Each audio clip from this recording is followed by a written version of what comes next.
हिंदी चित्रपट विश्वात आपल्या अभिनयाने जबर निर्माण करणारा प्रसिद्ध मराठी अभिनेता म्हणजे सदाशिव अमरापूरकर। त्यांच्याकडे पाहताच प्रेक्षकांचा थरकाप उडायचा। असा हा महान अभिनेता 2014 मध्ये आपल्याला सोडून गेला। पण आता त्यांच्याबद्दल एक धक्कादायक बातमी समोर येत आहे। सदाशिव अमरापूरकर यांच्या घराला भीषण आग लागली होती, ही माहिती समोर आलीये। महाराष्ट्रातील अहमदनगर या शहरातून सदाशिव अमरापूरकर यांचा एक फ्लॅट अहमदनगरला आहे।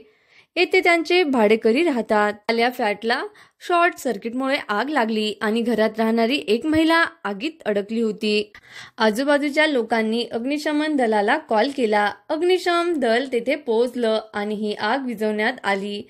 घरात अडकलेल्या महिलेला सुखरूप बाहेर काढण्यात आलं, पण ती किरकोळ जखमी झाल्यामुळे तिला हॉस्पिटलमध्ये ऍडमिट केलं गेलं। सदाशिव अमरापूरकर यांनी आपल्या अभिनयाने प्रेक्षकांचं खूप मनोरंजन केलंय। त्यांच्यासारखा अभिनेता पुन्हा होणे नाही, हे मात्र खरं। आज जरी ते आपल्यात नसले तरी ते प्रेक्षकांच्या मनात नेहमीच अमर आहेत, एवढं मात्र नक्की। अशाच नवनवीन बातम्या जाणून घेण्यासाठी व्हिडिओला लाईक करा, शेअर करा आणि चॅनलला सबस्क्राईब करायला विसरू नका। Bye bye. हिंदी चित्र